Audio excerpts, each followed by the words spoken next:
इसमें महात्मा गांधी, अंबेडकर जी, जवाहरलाल नेहरू, सरदार पटेल की आवाज गूंजती है।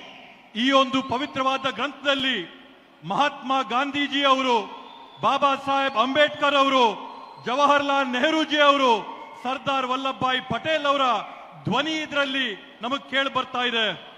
मगर इस किताब में बसवना जी, नारायण गुरु, फूले जी, इनकी भी आवाज गूंजती है। ಹಾಗೇನೆ ಈ ಒಂದು ಗ್ರಂಥದಲ್ಲಿ ಬಸವಣ್ಣ ಅವರ ಧ್ವನಿ, ಫುಲೆ ಅವರ ಧ್ವನಿ, ಎಲ್ಲರ ಧ್ವನಿ ಕೂಡ ಕೇಳಿ ಬರ್ತಾ ಇದೆ. और इसकी नींव, इसका foundation one man one vote. ಈ ಒಂದು ಪುಸ್ತಕದ ಮೂಲಭೂತ ಅಡಿಪಾಯ ಏನಂತಂದ್ರೆ ಒಬ್ಬ ಮನುಷ್ಯನಿಗೆ ಒಂದೇ ಮತ ಅನ್ನಂತದ್ದು ಅದರ ಅಡಿಪಾಯ. हर हिंदुस्तानी नागरिक को यह संविधान एक वोट का अधिकार देता है। ಪ್ರತಿಯೊಬ್ಬ ಭಾರತೀಯ ಪ್ರಜೆಗೂ ಕೂಡ ಈ ಸಂವಿಧಾನ ಪುಸ್ತಕದ ಮುಖಾಂತರವಾಗಿ ಒಂದೇ ಒಂದು ಮತದ ಹಕ್ಕು ಎಲ್ಲರಿಗೂ ಕೂಡ ಕೊಡುವಂತದ್ದು. पिछले चुनाव में बीजेपी ने कहा, मोदी जी ने, इनके नेताओं ने इस पर आक्रमण किया। ಕಳೆದ ಚುನಾವಣೆಯಲ್ಲಿ ಬಿಜೆಪಿಯ ಮುಖಂಡರುಗಳು, ನರೇಂದ್ರ ಮೋದಿಜಿ ಅವರು, ಅವರ ಪಕ್ಷದ ಕಾರ್ಯಕರ್ತರು ಈ ಒಂದು ಪವಿತ್ರವಾದಂತಹ ಗ್ರಂಥದ ಮೇಲೆ ಬೇರೆ ಬೇರೆ ರೀತಿಯಾದಂತಹ ಪ್ರಹಾರಗಳನ್ನ ಮಾಡಿದ್ದಾರೆ. हिंदुस्तान की संस्थाओं को खत्म करके इस पर आक्रमण किया। ಭಾರತ ದೇಶದ ವಿವಿಧವಾದಂತಹ ಸಂಸ್ಥೆಗಳನ್ನ ಅದರ ಮೇಲೆ ಪ್ರಹಾರ ಮಾಡಿ ಈ ಒಂದು ಸಂವಿಧಾನನ ಮುಗಿಸಂತ ಷಡ್ಯಂತ್ರ ಪ್ರಯತ್ನ ಮಾಡಿದ್ರು. पिछले चुनाव में हमारे सामने एक सवाल उठा। ಕಳೆದ ಚುನಾವಣೆಯಲ್ಲಿ ನಮ್ಮೆಲ್ಲರ ಮುಂದೆ ಒಂದು ಪ್ರಶ್ನೆ ಉದ್ಭವಿಸಿತು. लोकसभा का चुनाव हुआ, उसके बाद महाराष्ट्र का चुनाव होता है। ಲೋಕಸಭೆಯ ಒಂದು ಚುನಾವಣೆ ಆಯಿತು.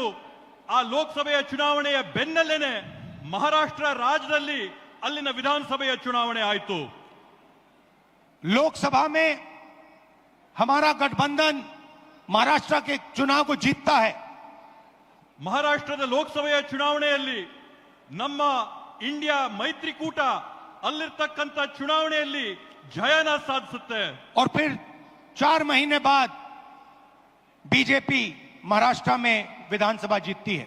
ಅದಾದ ನಂತರ ಕೇವಲ 4 ತಿಂಗಳೊಳಗೆ ಬಿಜೆಪಿಯಲ್ಲಿ ವಿಧಾನಸಭೆಯ ಚುನಾವಣೆಯಲ್ಲಿ ಗೆಲುವನ್ನ ಸಾಧಿಸುತ್ತೆ. आश्चर्यजनक नतीजा था। ಇವತ್ತು ಅದರ ಪರಿಣಾಮ ಏನಾಗಿದೆ? हमने पता लगाया तो पता लगा कि 1 करोड़ नए वोटरों ने वोट किया विधानसभा में। ಇವತ್ತು ನಾವು ಆ ಒಂದು ಫಲಿತಾಂಶದಲ್ಲಿ ಪತ್ತೆ ಹಚ್ಚಿದ್ದೇನಂತಂದ್ರೆ ವಿಧಾನಸಭೆಯ ಚುನಾವಣೆಯಲ್ಲಿ ಹೊಸದಾಗಿ 1 ಕೋಟಿ ಜನ ಮತದಾನ ಮಾಡಿದ್ದಾರೆ ಅಂತ ಹೇಳಿ. 1 करोड़ नए लोग जिन्होंने लोकसभा में अपना वोट नहीं डाला था, जादू से ये विधानसभा में वोट डालने निकल आए। 1 ಕೋಟಿ ಜನ ಲೋಕಸಭೆಯ ಚುನಾವಣೆಯಲ್ಲಿ ಯಾರು ಮತ ಹಾಕಿರ್ಲಿಲ್ವೋ ಆ ಜನ 1 ಕೋಟಿ ಜನ ಹೊಸದಾಗಿ ಮಹಾರಾಷ್ಟ್ರದಲ್ಲಿ ನಡೆದಂತ ವಿಧಾನ ಪರಿಷತ್ತಿನ ಚುನಾವಣೆಯಲ್ಲಿ मतदान ಮಾಡಿರತಕ್ಕಂತದ್ದನ್ನ ನಾವು ಗಮನಿಸಿದ್ದೇವೆ. और जहां भी ये नए वोटर आए वहां पर बीजेपी चुनाव जीती। ಅದರ ನೇರವಾದಂತ ಪ್ರತಿಫಲ ಏನಾಗುತ್ತಂತಂದ್ರೆ ಆ ಚುನಾವಣೆಯಲ್ಲಿ ಬಿಜೆಪಿ ಪಕ್ಷ ಜಯನ ಸಾಧಿಸುತ್ತೆ. हमारे गठबंधन के वोट कम नहीं हुए।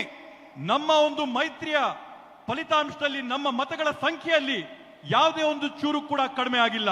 जितने हमें लोकसभा में मिले उतने ही हमें विधानसभा में मिले। ನಮಗೆ ಲೋಕಸಭೆಯ ಚುನಾವಣೆಯಲ್ಲಿ ಎಷ್ಟು ಮತಗಳು ನಮಗೆ ಸಿಕ್ಕಿತ್ತೋ ವಿಧಾನಸಭೆಯ ಚುನಾವಣೆಯಲ್ಲಿ ಕೂಡ ನಮಗೆ ಅಷ್ಟೇ ಮತ ಸಿಕ್ತು. और सारे के सारे जो वोटर बढ़ाए गए वो बीजेपी के खाते में गए। ಆದ್ರೆ ಹೊಸದಾಗಿ ಏನು ಮತಗಳನ್ನ ಪಟ್ಟಿಗೆ ಸೇರಿಸಿದ್ರೋ ಆ ಎಲ್ಲಾ ಮತಗಳು ಕೂಡ ಬಿಜೆಪಿ ಪಕ್ಷದ ತೆಕ್ಕೆಗೆ ಹೋದಂತಾಗಿದೆ. उस दिन हमने डिसाइड किया कि कुछ ना कुछ दाल में काला है। ಆವತ್ತು ನಾವು ತೀರ್ಮಾನ ಮಾಡಿದ್ವಿ ಈ ಒಂದು ಚುನಾವಣೆಯ ಪ್ರಕ್ರಿಯೆಯಲ್ಲಿ ಏನೋ ಒಂದು ಸಂದೇಹಾಸ್ಪದವಾದಂತ ವಿಷಯ ಇದೆ ಅಂತ ಹೇಳಿ. कर्नाटक में हमारी जो सर्वेस थी, हमारी जो पोलिंग थी, हमें 16, 15 या 16 सीट दे रही थी। ನಮಗೆ ಕರ್ನಾಟಕ ರಾಜ್ಯದಲ್ಲಿ ಲೋಕಸಭೆಯ ಚುನಾವಣೆ ಸಂದರ್ಭದಲ್ಲಿ ನಾವು ನಡೆಸಿದಂತ ಆಂತರಿಕವಾದಂತ ಸಮೀಕ್ಷೆಯಲ್ಲಿ ಖಚಿತವಾಗಿ ನಮಗೆ 15ರಿಂದ 16 ಸೀಟ್ ಬಂದೇ ಬರುತ್ತೆ ಅಂತ ವಿಶ್ವಾಸ ನಮಗಿತ್ತು। हमारी पोलिंग के मुताबिक 16 सीटों में हम आगे थे, हमें जीतना था। ನಮ್ಮ ಒಂದು ಆಂತರಿಕ ಸಮೀಕ್ಷೆ ಸ್ಪಷ್ಟವಾಗಿ ನಮ್ಗೆ ಹೇಳ್ತು ಕರ್ನಾಟಕ ರಾಜ್ಯದಲ್ಲಿ 16 ಲೋಕಸಭೆ ಸೀಟ್ಗಳನ್ನ ನಾವು ಗೆಲ್ಲೇಬೇಕಂತೇಳಿ।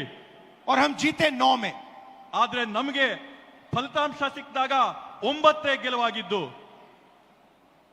तो हमने सवाल पूछने शुरू किए।